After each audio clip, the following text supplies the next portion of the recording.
Alright guys, alright, so I've made a lot of updates to the DXF-10.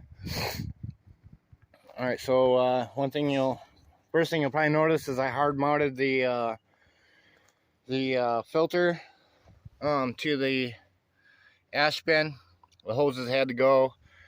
You don't want any hose connection there. You want a hard connection and you want it as short as possible, so we just got a close nipple in between here, so it's really easy to clean.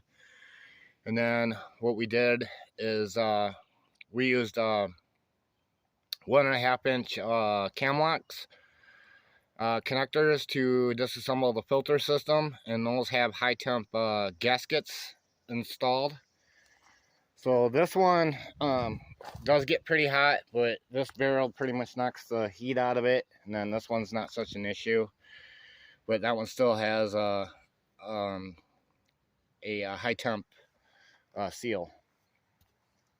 I've added some vacuum gauges.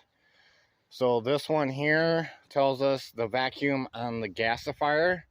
So that tells us what's going on in the gasifier. And then this one here tells us, gives us a differential between the two, and that tells us what's going on in the filter.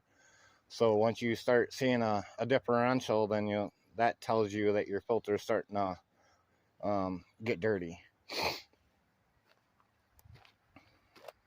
All right, so the automation is hooked up. We have the automated grate actuator and the hopper agitator. And this agitator is new, and that thing works phenomenal.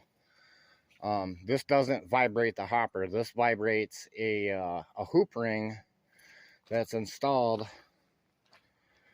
It's actually attached right here. And then we have a couple dampers that on each side that seal this, and then the hoop rings on the other side. And when that actuates, that actually moves the hoop ring in and out. So the actuator is direct energy to the fuel and not the hopper.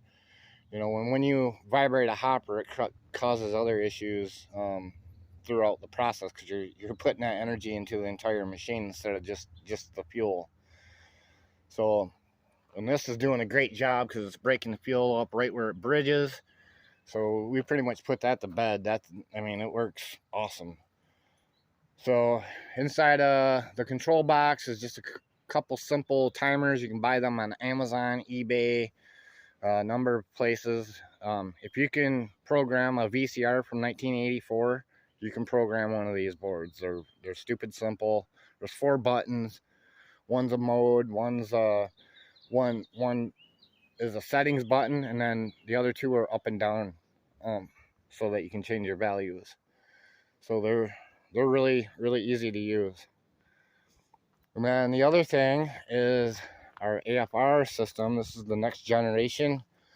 This system has been in development since 2014. So this is the latest and greatest, and this thing also is pretty well developed now. So, you know, with a gasifier, even with it automated, your gas energy density is constantly fluctuating. It'll never run linear like gasoline. With these 2 systems combined, this is about as close as you'll ever get with a gasifier. And if you want to pull higher loads, this is the only way you're going to do that, because as soon as you know, you get low energy density gas and it's below what the generator can output and you're overloading it, it'll just stall out. And then you'll be restarting it and trying to get it going again, correct the bridge or the grate clog or whatever. Yeah, this completely makes it. Yeah, this runs completely hands-free. We've been running this machine 6 hours a day in the last week, and we haven't been quite running it that much since we built it, but last week we really started putting this thing to work, and this has become most of our power supply. So this machine is producing energy to produce other brand new gasifiers. So You know, we're implementing this right into our power needs. All right, so and then this here is our first ever 3D printed servo valve.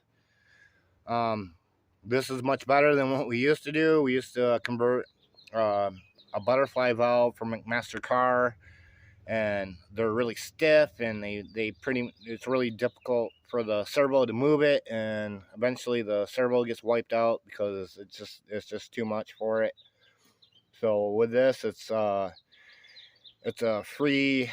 The butterfly valve in there is free, so it's not gonna. It's easy for the servo to move it, so that thing's gonna last forever. So we're going to be printing those from now on. I have 2 3D printers, and we'll probably be adding on more because we'll probably be carbon fiber printing our engine adapters. That's been a thorn in my side for a long time. It's just something that doesn't exist anywhere in the market to convert a carburetor to MPT. So we're gonna print our own, and they'll be specific per carburetor. But these carburetors are pretty standard. Like on this range of gas generator, this will range from like the Honda GX 390 all the way up to like 500cc generators. But some may have a bigger bolt pattern, but what we're going to do is we'll sell this separately, and then it'll be specific per the bolt pattern spread. And then if you need a custom one, then you'll have to contact us, and we can look at designing one specifically for your engine. If it's simple like this, for doing like a V8 or something like that, that will be a little more difficult and requires some additional engineering efforts to make something like that happen. So, and we probably won't be able to 3D print that. All right. So this is the controller interface. You got an on-off button that turns it on. This is your mode button, and this is your manual adjust. So when you first get the gas fire flaring and you turn this on, it'll be in a manual mode. And then you can control the valve with this pot switch here and open it and close it. And then you can use the readout from your O2 sensor to adjust it. And then once you get it running, then you just hit this mode button, and then it'll switch into auto mix mode. And then from there on out, this controller will self-adjust this mixture based on the O2 sensor. All right, so I'm gonna cheat. I just wired this up. I just got those brackets printed. So yeah, that's something else that's 3D printed is our brackets. So them are specific for the 8750 and other generators that have this frame with a 1 1/8 OD tubing. I think these guys have thicker tubing. I'm not sure. Yeah, it's that's probably 1 1/4. I don't know. We'll have to measure it, but yeah, we'll have to make brackets specific per generator. All right, so I'm gonna set you guys down and get our 15 gallons of fuel loaded, and then we're gonna put all this in action. Show you how it all works.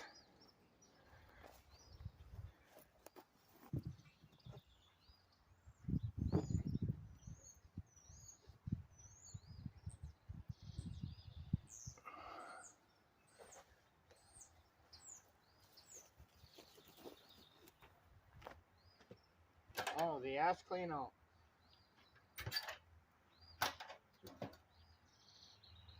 Alright, so the fuel capacity is 15 gallons of fuel.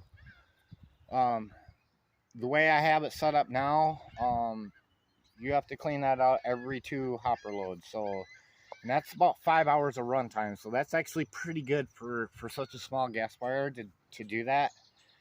You know, you really really asking for a lot if you want it to go like all day long without having to clean out the ash. It's just not gonna happen. I mean, yeah, we could add more capacity, but then the thing gets taller, heavier, it's more difficult to ship because then it won't fit in the drum anymore. So that complicates the shipping.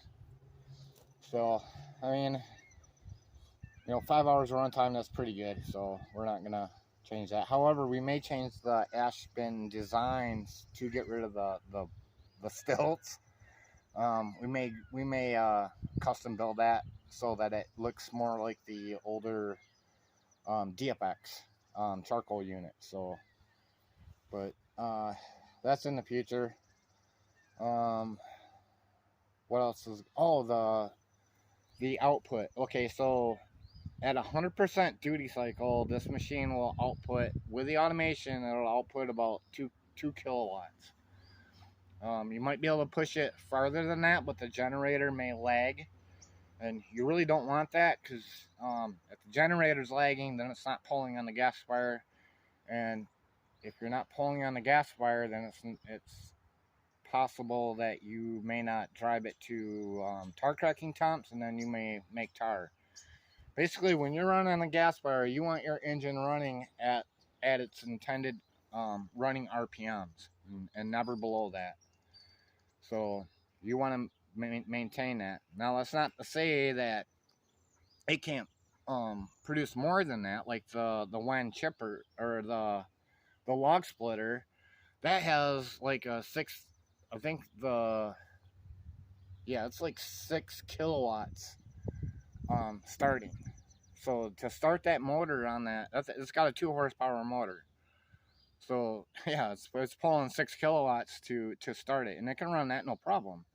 But that's not 100% duty cycle. You're stomping on it on the foot switch that pulls 6 kilowatts, and then it's relieved, and then it does its thing, and then it releases. The engine revs back up, pulls on the gasifier, gets it good and going again, and then you're ready for the next time. And then same thing like the Landworks chipper.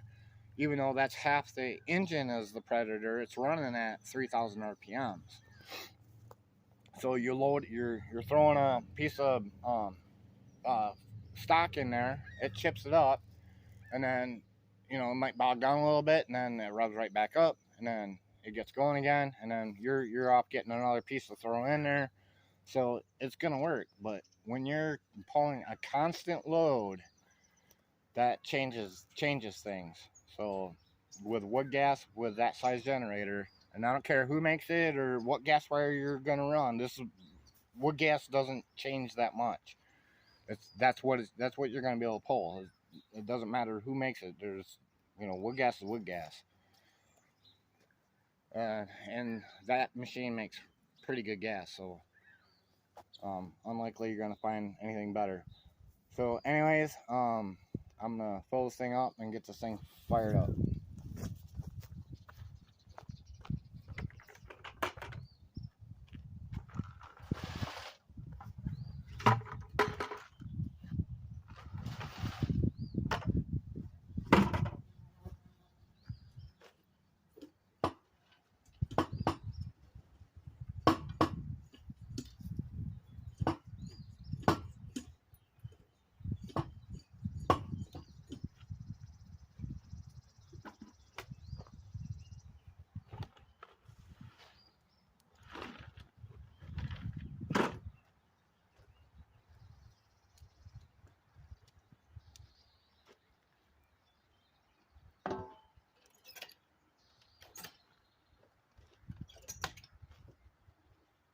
Oh, something else I didn't mention.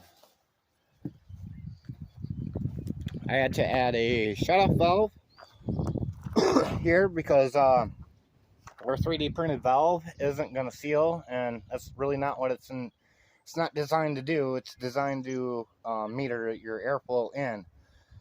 It's not a shutoff valve. It's a flow control. So we had to add a cutoff valve for starting the gasifier.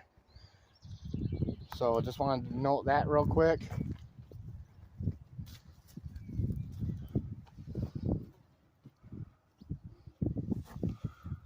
Set you back down here. All right.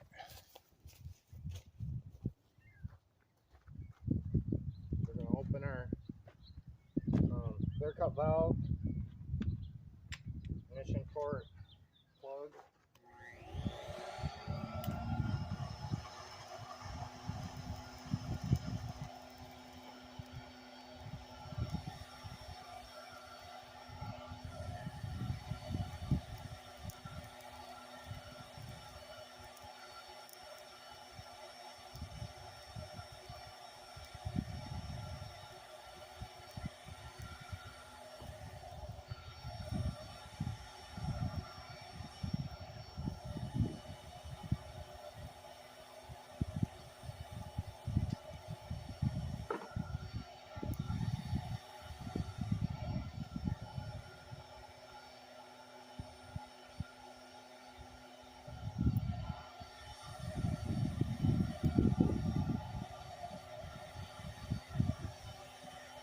Forgot to shut the valve off.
They're all stubborn today.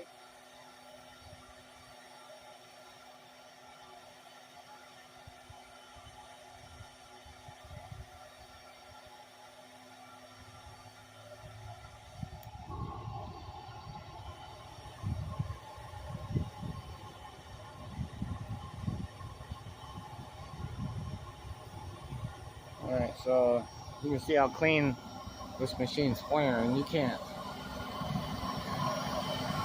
even see it.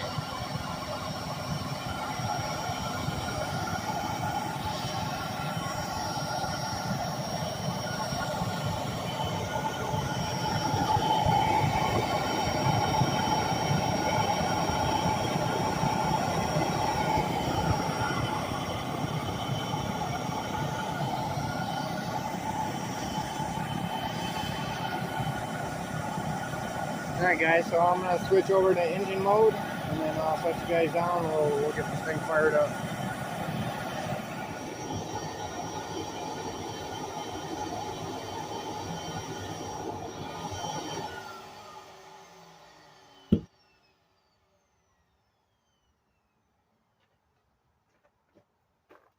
Yeah, let your blower wind down before you shut that valve, because it'll still build up pressure.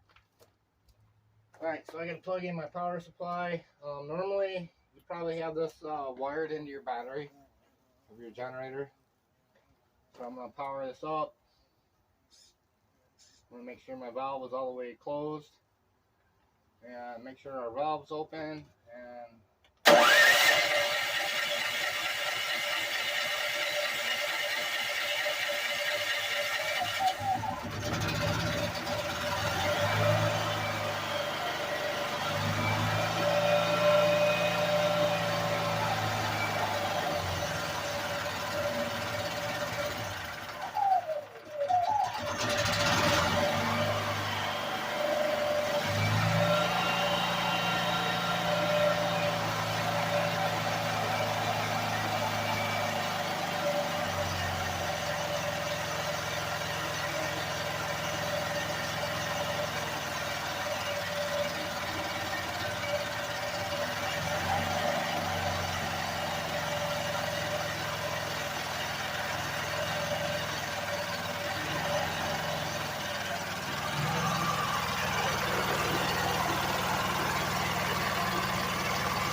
So we're using the lambda scale.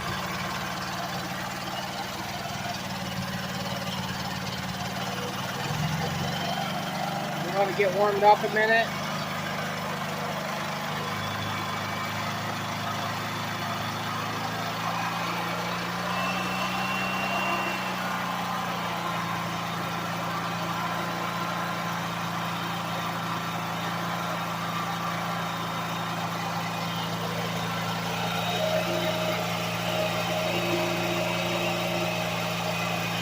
Move so slow you can't really even see it.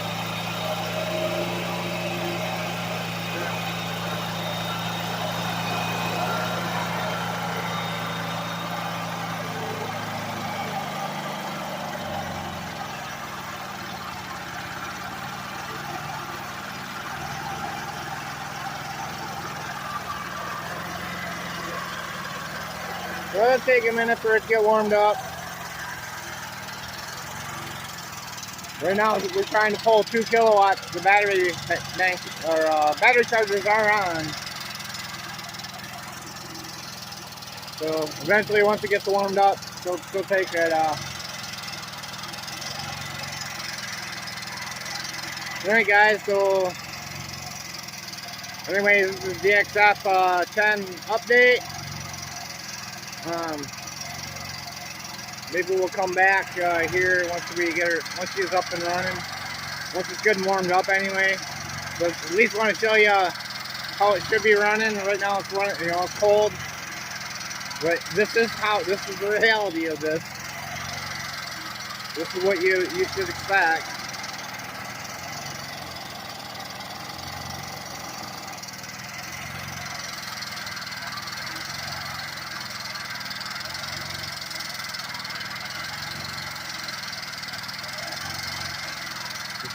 You can see it's getting stronger.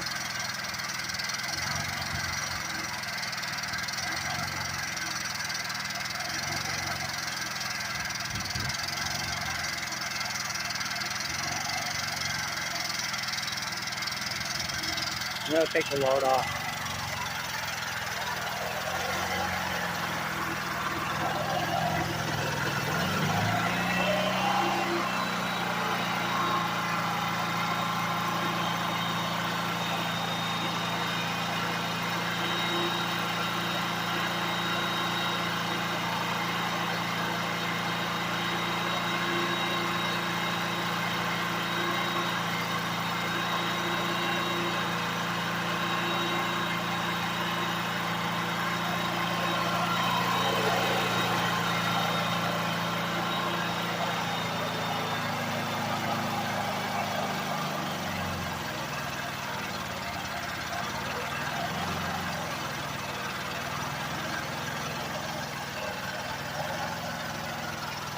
There's my pressure.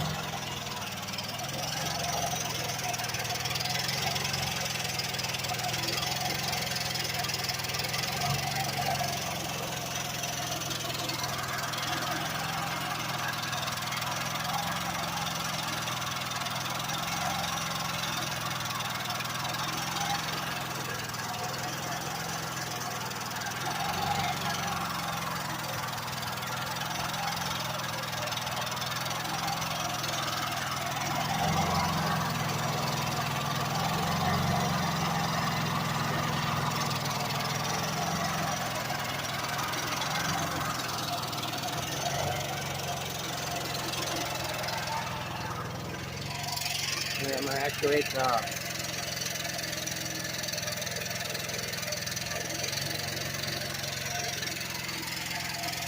hard to do there.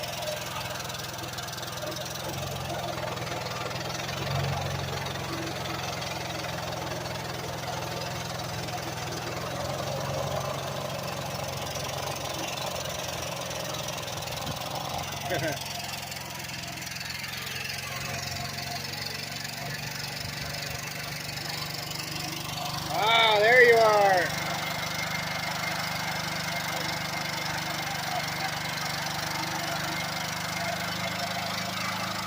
Woo!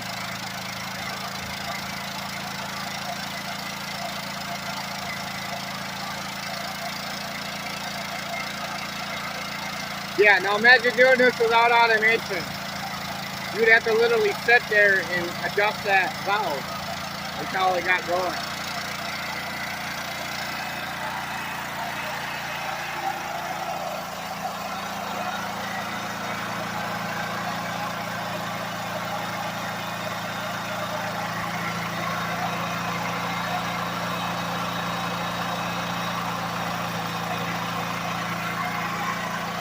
Alright guys, I mean there's really nothing more to show. I mean that's it. So this thing's gonna run for about 2.5 hours and I'll refill it. Anyways guys, thanks for watching.